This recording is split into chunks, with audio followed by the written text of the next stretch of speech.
নে নে অঙ্কটা কর। স্যার হয়ে গেছে। হয়ে গেছে? কি ছিল অঙ্কটা? উত্তর মিলেছে? রতনবাবুর মাসিক আয় 15,000 টাকা, মাসে রতনবাবু খরচ করেন 10,000 টাকা, বছরে রতনবাবুর কত সঞ্চয় হয়?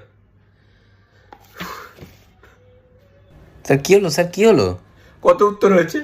60,000 টাকা। রতনবাবুর কোনো সঞ্চয় হয় না, স্যার, কি করে? সব ওর বউ নিয়ে না। স্যার আপনি কাঁদছেন কেন? কেননা আমি রতনবাবু, এই জন্য আয় ব্যয়ের অঙ্ক করাই না, ভালো লাগে না। পরের অঙ্কটা দেখ।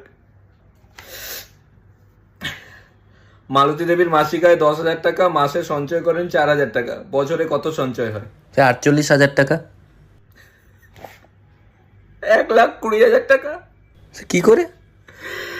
আরে 6,000 এক্সট্রা খরচা করে। আমার বউয়ের নাম মালতী দেবী। অঙ্ক খুব কঠিন।